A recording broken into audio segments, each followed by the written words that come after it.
How much money in revenue did you make in one business week? So in one business week, I'd made 2,340, I believe it was. I still sometimes have trouble believing that this really like happened. I really like built a business. I couldn't have pictured basically this moment like right here where I could say that, hey, I accomplished this.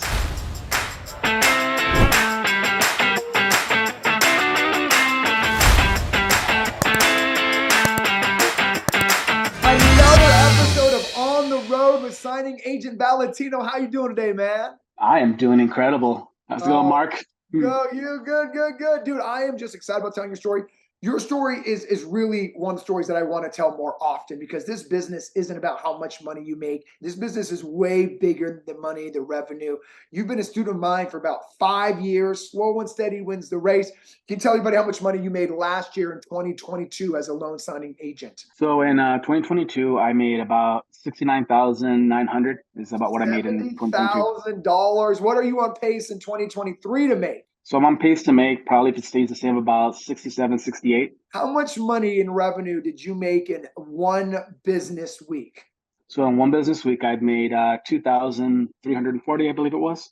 $2,300 in 7 days. But again, this business isn't about just the revenue. It's about so much more, which we're going to dive into. But even with me saying that, man, you hear me tell you back, you made 2,300 bucks in 1 week. You make $70,000 a year owning your own business, being an independent signing agent. I mean, when I say those numbers back to you, like, how does that make you feel?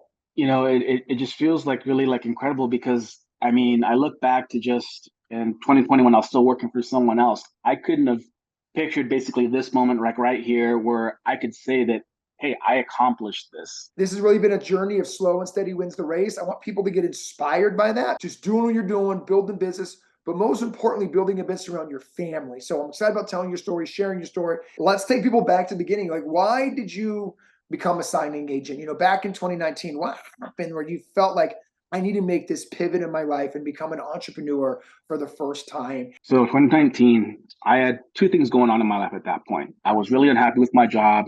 I had those days where I'd go in and I just sit in the parking lot, really just have to basically just urge myself to basically walk into the office. The other really important real reason to me is that around this time as well, my son began reaching out to me that he just was not having a really good living situation with his mother. So I really realized that I needed to just make a change to basically have like a better life for him, which started basically me going for custody of him. So it's 2019. You hate your job, right? I mean, that's very. I hate to say this, but a very common theme in most of these on the roads. So basically, like I saw where I was at in that moment, and I felt powerless because I realized if I didn't change, I wouldn't be able to take him out of that situation. And I realized that this, as uncomfortable as I was to really like dive into something I'd never done before, it's something I needed to do to build a better life for him. I feel this emotion because you used a word that I don't think anyone's used, and that's the word powerless. Where like you can't get your son out of the situation because you're financial and you don't like this part of your life, and you need to bring stability to him. And just in the current situation, you just felt powerless. Like there's going to be people watching this right now, Valentino, who feel powerless. And what I love about your stories, I mean, you students, is we can help somebody, may help them realize they're not alone. Today, you're anything but powerless. I mean, you are what I Yeah. like to get into, like your monetary journey, because it's not about the money at this point. There's so much more than life than just money, and you're just such an amazing testament to that. And so, kind of talk about that a little bit more. Like I said, I needed to make that change. I saw at this point, I was starting to actually see the notifications from databases coming through, which really got me thinking like, I have this course here that I got. I see like the potential it could make to basically improve the situation that I'm in right now. But at this point, like I was still battling like within myself, like, just this is something I've never done. I've always worked for someone else. And like I felt angry at the situation as well. Um, but like at the same time, I was still also battling with some of that fear. Well, I appreciate you getting very honest with that, where you felt angry, right? And I think we all have a moment where we kind of feel angry at life, and And because when we feel powerless, we almost don't know who to be angry at. It's almost like, where does Yeah. this go? And then it almost turns inside. I think a lot of people see successful signing agents and don't see the struggle, not only the struggle to build the business, but the struggle personally to build the business. And I see it a little bit tough for you to talk about these feelings. And so I want to say thank you, Yeah. um, because it's going to help maybe another single dad and even single mom. We have a lot of stories about single moms in these on the roads, but we have very few single dad stories. And so thank you for taking the time to not only share that, but make other single dads or single moms realize that, like, if you're going through that moment of darkness, you're not alone, because I was there. What business were you in before you started being a signing agent? So right before that, I was in the security industry. I was a director of security, a supervisor for security guards. Got it. And so, yeah, you're basically a security guard, director of security guards, and now you're going into like your own business, right? I mean, there could not be two parallel worlds, like completely different, right? And so, I mean, you talked about being scared about jumping into entrepreneurship as well. So, what was the ultimate decision to go all in? What was the moment? So my son was like definitely like the catalyst that basically got it started. But also just because this leaks into 2020, this is the lockdown really forced me to also just look at my life as a whole. And I really saw I wasn't happy with what I'd accomplished. Uh, And along with wanting to basically make a better life, like for my son, which was like the first thing that started this, I was also unhappy with like just what I've done for myself. yeah. And a combination of basically both of those things is what really like led me to dive into like, it's like, okay, I'm going to change both of these things. Is it safe to say that you could not be happier right now with where your business is and your life is, right? Oh, definitely. Yeah, this is like 2019, 2020 Valentino to 2023 is a like 180, like as far as like how I feel about my life. And you know what? I don't talk about this enough, but what I love about business is just personal growth masked inside of making money. Because it's the growth personally that is the best part. The income's like the second or third part. But I love what you just said there. Valentino 2019, Valentino 2023 is a completely different person. But let's dive a little bit deeper into that. So back like in 2019, like where I was at, I really didn't feel like I had accomplished anything like for myself. I was like living with like multiple like roommates. I really felt I was like coasting without any like real like direction in my life. I was just kind of going with the flow. One thing actually to like preface like the director of security job, like that position I that was the last position I took with that company. Literally, like this one thought actually like went through my mind is like, okay, this position right here, easy, like I'll just be able to coast here, stay under the radar. Yeah, I appreciate you saying this. There was a moment in your life where you almost accepted that okay was okay. And I think too many people have become okay with okay. And again, thank you for sharing this, because your life is anything but that now. You own a business, you're a single dad, you have custody of your son. And so it's like a full 180, but there was this moment where you're just like, I'm sick and tired of being sick and tired. Yeah. I mean, how old were you still having roommates? So like at 39. Yeah. And that's probably the toughest decision people make. It's like looking in the mirror and seeing the reflection back. Because sometimes we look in the mirror and we paint a picture of what we think the reflection should be, which doesn't match really what it is. But you took this moment of like, yes, it's not only for my kid, but it's for me. Like, I'm sick of flying under the radar. I'm sick of like taking a job and trying to see how much I can get away with and not get fired, versus what can I really do to expand my life and business. And thank you for sharing that, man. Is there anything else that I'm missing in your journey that, because we're going to talk about the uprise of your journey, but I don't want to Yeah. talk about that before people realize that signing agents come from all walks of life and backgrounds. Did you have a reflection of like, wow, I expected my life to be different at 40 than it was when you looked in that mirror? Yeah, I mean, like I fully expected, like I said, at 40, like I'd be, owning like a home, basically have the stereotypical like happy life, married, kids, all that. And it really just like wasn't like that at all, you know. And instead, like, okay, I'm now having to basically like, fight for my son and all of this. And, it's just really wild basically where it's gone. There's a moment we can all make in life. It's like, you can make a decision to do more. You can make a decision to be better. Now, I mean, to make a nice little bow on this story, it's like you're an entrepreneur, you have full custody of your child, right? You don't have any Yep. more roommates, you're living with you and your son. Like, Yep. how awesome does that feel, man? It feels like incredible, like Mark, like, and like I said, looking back 2019, fast forwarding to like right now at this moment, like the situation I'm in, I couldn't have even like imagined or fathomed that that was even like a possibility that I could do that. I find myself like tearing up, and because I know as a parent what it means, what our kids mean to us, right? And Yeah.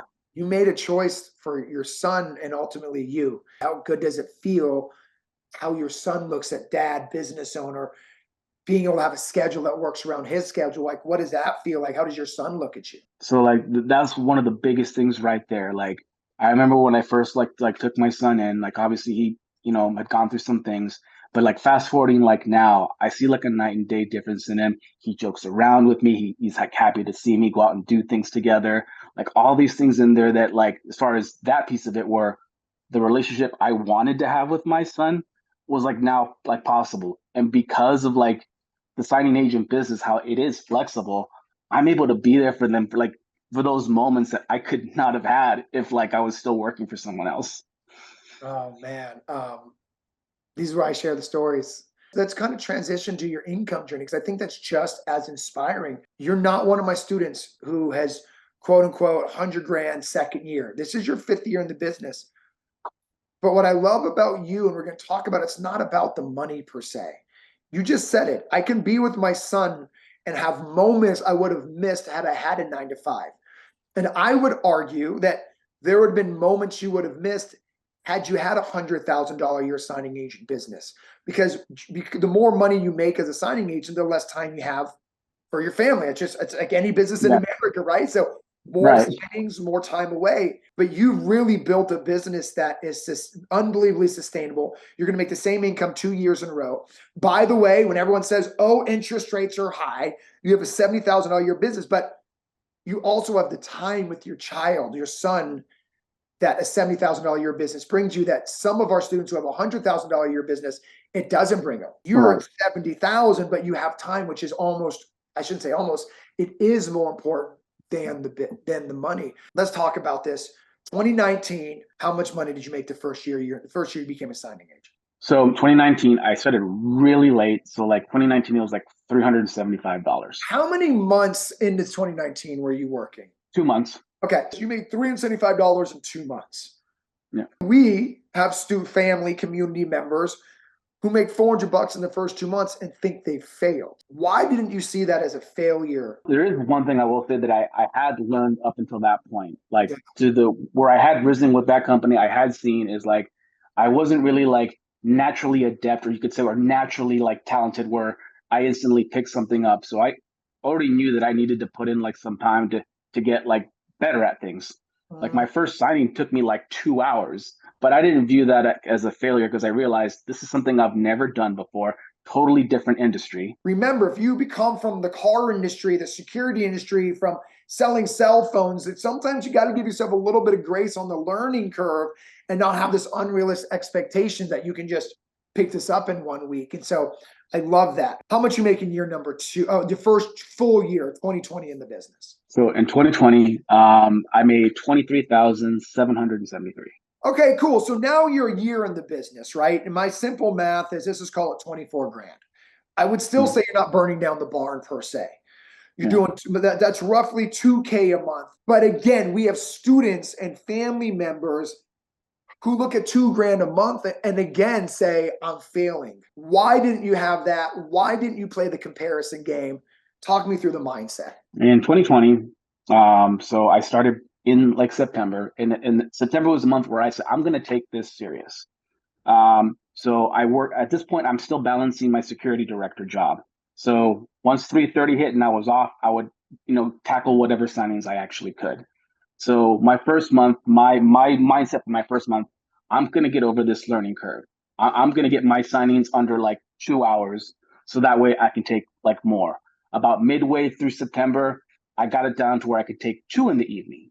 And I because at first I there was a moment where I like, am I ever going to get quicker at this? But I slowly started to actually see like, wow, I'm flowing through this. You had a moment of reflection of like, am I going to get better at this? Where you almost had you had self-doubt. But why I think that's beautiful that you mentioned it is I think a lot of people have the same self-doubt. A lot of people stop at the self-doubt, but you kept going. So I appreciate you communicating to people watching that like if you have self-doubt, I was there too, man. Like you're not alone in it, but what makes you great, Valentino, is you didn't stop at that, right? You didn't stop at the self-doubt. But what I loved about you, you set a lot of micro goals, under 2 hours, 2 signings in a day. So it's these little things that equal big results that I don't think enough signing agents do. They all just want this huge result, but not do the okay, first things first is getting my signings under 2 hours. Second thing is actually trying to bang out 2 hours in one evening. And so it's a sequential march towards your greatness. And I think people just want the end result and not the marches to make. And so I think that's beautiful. So now jump to 2021, your best year in the revenue standpoint. Knowing your journey now also personally, it almost seems like 2021 was where everything personally started turning around for you. But 2021 wasn't necessarily about making as much money as you can. It was about giving your son the best life he could have and then running your business second. You could have easily done 100 grand. Yeah. But you chose to kind of build the foundation of a better life for your son. Talk about that and why that was more important to you. So also, I mentioned kind of like earlier that I wasn't happy like where my life was. Part of that was the relationship with my son that I had built so far, or lack thereof. I should really be honest with myself. So now I have him there, and this was really now like my opportunity to really like build like the relationship I always wanted to build with him, and just really like those moments where we'd go out, we'd experience like things like together, like it was just so incredible, like that it's just a feeling I'd never experienced before, like that level of the connection I started to build with him. There's not a price you could put on that. You know what I mean? So again, I think a lot of people see this business as a route to making as much money as possible versus where you can build something bigger than money. I'm crying right now because like I'm thinking about my kid, and I'm thinking about why this business, I've always loved this business because it's not about the money. Yes, I highlight that probably way too much. I want to start highlighting this more. You left money on the table to create something that was better than money, and that was reestablishing that with your son. Back when I was a director of security, there's a lot of moments that I actually missed because I was asking somebody else like permission essentially to like spend some time with my son.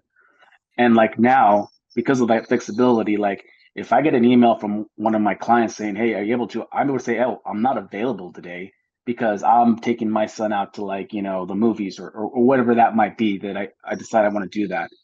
And it's just allowed me to really, like I said, create like memories that I wouldn't have had and memories that I wouldn't want to replace with him. Yeah, and what's beautiful about what you've built, Valentino, is you have a business and that you can turn down appointments and know they're going to call you back.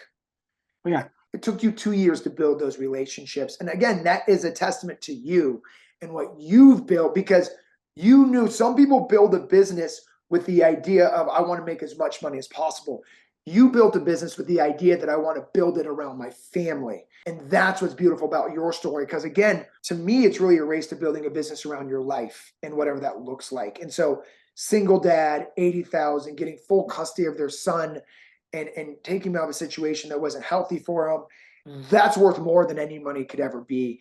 And you've chosen that, man. So thanks, Mark. I'm proud of you, bro. I'm very, very proud of you. I hope you know that. I try to say that as much as I can in the Facebook group. And that's also like why I share like what I do in the group is like you mentioned it before is I want to inspire someone else of like what is like possible. Like if you said if they're in that dark place, like you can get out of it. You made a choice to make that different. And this wasn't about how much money you can make.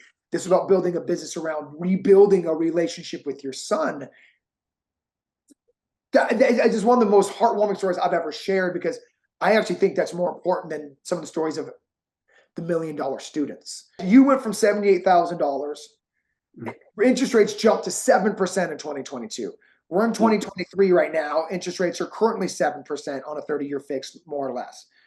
Your income only dropped 10%, why didn't you panic when interest rates went to 7% in 2021 and in 2022? Why didn't you run for the hills, go back to being a security guard? I knew interest rates weren't going to stay low like forever. So, and then and you had some mentorships. You had mentioned like, hey, this is some steps you need to take. You need to go out and market. So I was like, all right, we're gonna go out and market. This is up until this point, I'd had like the single like direct client for the most part. They supplied a good bulk of my business, but I realized in order to sustain it, once it actually started to, change, I was gonna need to have more relationships. You realize I was eating from one escrow officer. If I was going to survive when the interest rates were going up, I had to get more business from more people. Instead of playing victim, like, oh my gosh, my best client's going to slow down, you made a decision. I just got to get more business from more escrow officers to make up the volume that I know I'm going to lose from my current my current signing source. So again, I hope everybody heard that, because you just made a decision of like, I got to get more signings from more people. Like, it's literally that simple. It's kind of just a decision a successful signing agent makes that's going to do that. Why did you make that decision of like, I got to go wider? So once again, like family, my son was extremely important. So going back to basically working to somebody else, I was gonna basically lose that time that I had gained like with like my son. You know, like I told you, I was in the parking lot trying to hype myself up to get into the office. I'm like, no, I can't go back to that and lose like the relationship like with my son. You weren't scared of losing money. You were scared of losing time with your son. My favorite saying is, when your why is big, the how is easy. Your why wasn't how much money I was going to lose. Your why was, I got to figure things out because I don't want to lose that time. I don't want to lose this relationship I've just rebuilt with my son. And the reason I want to stop and pause and reflect on that is because we can create excuses not on why we shouldn't do something. And no one's going to blame us for those excuses. Or you can create reasons why you should. So I realized, okay, I need to get uncomfortable then and learn how to like market. And honestly, the idea of walking into like an escrow office or title office cold absolutely terrified me. One story I actually have is I went into this one office, second floor of the building. I had like my business cards ready. I'm at the door, like ready to like knock. My palms are just getting like sweaty. I instantly lose my nerve, run into the restroom that's right there, splash water on my face, looking in the mirror in the restroom, trying to basically like hype myself up to basically knock on this door. So I calm down. I walk back out. I knock, and I absolutely blow it, and just basically hand them my business card and like walk away, barely introducing myself. That was my first attempt. I mean, first off, thank you for being vulnerable. Again, I think a lot of people see signing agents like you who built these unbelievable, sustainable businesses and think it just came easy. And things like, oh, they have the natural knack of marketing. They just are natural people. You came from being a security guard essentially to marketing a business direct, right? And so I love you to go in, splash water on your face. I can see you're like hyping yourself up, putting cold water. You got this, Valentino. But that's what successful people do. You could have created an excuse to walk away, but you created a reason to stay. And that reason was your baby boy. Like, when you realize that your business is bigger than you will do whatever it takes. And I want more people to hear that. Your business wasn't about you. It was about this relationship you built with your son that you were not going to let go of. And if you had to do it scared, you're going to. And I'm proud of you, man. I hope your son realizes how your dad is Superman. Most people wouldn't do it scared because it is literally the scariest thing. So I hope your son knows how lucky he is to have you, because you put all your fear aside to keep this relationship with him. Again, we have not spoken about money. This business is not about money. Yes, you need money for bills. Yes, you need money. Yes, let's move past that. This business isn't about trying to make 150 grand a year. It's about trying to have a relationship with your son that you never had. And it might be one of my favorite stories that I've told because I think it's beautiful. I think there's vulnerability in saying that you didn't have a relationship with him. I think there's vulnerability in saying, I'm doing this for him. And yes, if I can live off $70,000 a year splendidly, but having time with my son's more important than making 100 grand a year. And Thank you, brother. Like, thank you for just whole conversation. And if you're an LSS student, you know Valentino. In fact, he's a student of the week. I don't know if you saw that in the email, I did. the newsletter. And the reason he's a student of the week is because um, you do such an amazing job of inspiring the group. You'll post when your week was worse than the week before, and you'll let everybody know it's like, look, my month was worse this month than last month. But what I love about your post is you have accountability. I could have done more actions last week or last month. And I read all those posts too, dog. I always comment on them. We're gonna move to this next part of the conversation, but I'm proud of you, man. I mean, you've built a $70,000 a year business, but more important, you built a relationship with your boy. And Yeah. that is I don't know why I'm getting all like emotional, but to me, this is why I do this. And I think I'm getting so emotional because of my personal upbringing.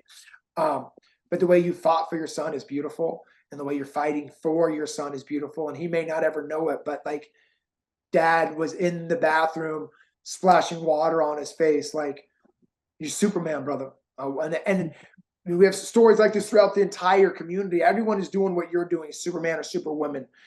But I don't tell enough stories of single dads, so it's a beautiful story. But let's get to this next part of the journey, which is as a successful signing agent, if your best friend said, "Yo, V, I need one piece of advice to grow a business," what would that one piece of advice that you would give? There was basically a few points in time where I doubted myself. And honestly, there's this year I actually like seriously doubted myself. And I stopped doing some of the regular things that brought me success in the first place, which was keeping touch with my clients. Like I'd send a weekly email, just touching base. Once a month, I'd drop in with my chocolate chip cookies, to bring them some goodies. I had started to get discouraged by some of these offices where they're like, "Oh, I don't have anything," and for a while, I'd actually had stopped. So then, more recently, I realized like I need to get back into what I was doing, what made me successful in the first place. So I started to fall back into the habit of visiting them at least once a month, touching base by email. And that's actually what led to, like, as you mentioned, one of my busiest weeks. I had like a $2,300 like dollar like week because I did the things that brought me to the first place. So my advice would be like, if you're feeling like discouraged, like don't stop doing what brought you the success in the first place. You're gonna have the downtimes. What I love about you is you always hold yourself accountable. I'm going to get my signing under 2 hours. Too many people, and this is not a signing agent thing. Everyone blames everybody else for their failures but them. Because it's easy. Oh, it's the interest rate's fault. It's the market's fault. Oh, two of my clients are slow because they're slow, I'm slow. Instead of like, you know what, maybe I go hit up the old client that used me 2 years ago and take accountability that you never created a relationship with that client 2 years ago. And it's actually my fault that I'm not as busy as I am because I'm not taking responsibility for my own actions. Big things like accountability. There's actually a couple people like in the group that I talk to regularly where we hold each other accountable. Like, hey, you said you were going to like visit this many clients. Did you do it? So like, having someone to be like accountable with it has actually like helped me out quite a bit. Again, we always can blame other people for our failures, but success really happens when you learn how to hold yourself accountable for your failures and then turning that into actions. You don't want to fall into the victim mentality. What you want to fall into is what actions do I need to take to get where I want to go? And honestly, Valentino, you do that so well. Before we get into the last question here, a new skill set that you derived as you decided to pivot. So I went in there and I realized, okay, I need to set myself apart from everyone else that's just dropping like business cards and like nothing else. So I actually learned how to bake. I learned how to bake chocolate chip cookies. In the beginning, I was absolutely horrible at it. I can't tell you how many batches ended up in the trash in the beginning. I eventually got them to actually where I want them to. I've actually had one of my clients actually buy a couple boxes for their real estate clients. No way. It's like a Yeah. side hustle that came from helping serve their clients more. I mean, look, dude, you had this moment of yourself. How can I set myself apart from everybody else? I'm gonna be a baker. A lot of our students really overthink the idea of gratitude. I actually believe that your cookies cost you less than Starbucks cards and are 100% more authentic than anything else you can do. And I really think it's beautiful how you're holding yourself accountable throughout the entire process of building this journey. And it might have taken you until 40 to really have that wake up call. But I feel like if you didn't have that moment, you wouldn't be so scared to go back to it. And because you're so scared of going back to it, it pushes you forward. But Valentino, dude, I'm proud of you, brother. I don't say it enough, man. I really, really am. Thank you. You've never really heard me say it personally, but thank you for inspiring the group. This last question is really for the people watching this are like, man, I'm on the fence of being a signing agent, but I have all this self-doubt. What was your moment of self-doubt? Now looking back, you're like, dude, that was crazy. My like moment of like self-doubt was, like I said, I always worked for like somebody else. And like the life I have now, which I haven't even reached like the point that I'm gonna end up at, you know, but even the life I've built like so far, like it was really beyond the scope of what I could imagine that I could be on my own, building a relationship with like my son, pushing through basically like learning something new, being okay with sucking and not being great, you know, would actually like lead, to, basically what it is now, what I have now. What I heard is somebody who learned how to dream small and has now learned how to dream big. Because in the beginning, your mindset was so small, you're like, could I even be a signing agent? Now you're like, Mark, I'm not even close to where I'm finishing. And I love that personal growth. If someone's in a dark place, Valentino, that you are in 2019, what would you tell them to help them and encourage them to keep growing? Even though like, we definitely get into our own thoughts when we're in that place. Like this, despite that, like we're capable to basically not only get out of that like dark situation, but like we're capable like of achieving and getting more. Where I'm at so far, like I still sometimes have trouble believing that this really like happened. I really like built a business like during a time when supposedly, like you said, it's slow. People are selling their printers. I'm like not just like surviving, but thriving when it's supposedly slow. So I believe like everyone else, like they're capable of like building their own thing, getting out of that dark place. The way you see the light is by realizing you are the light. And when you realize you are the light and you realize, like you said, you can build something, you are full of greatness, that's when everything changes. So, Valentino, dude, I'm proud of you. I hope your son is proud of you. I know he is what I should say. That is one thing I will say during this journey right here. You kind of touched on it earlier. Is it's basically forced me to basically shine a light on different parts of like my life that I needed to get in order. Thank you for inspiring me, man, because I need to tell more journeys like yours. I always try to find the journeys of our big hitters, but it's really the journeys of just the human side of this. Of like, I just, so proud of you and putting your son first. Keep doing what you're doing, and let's go. I'm out of here, bro. Let's Peace go. out.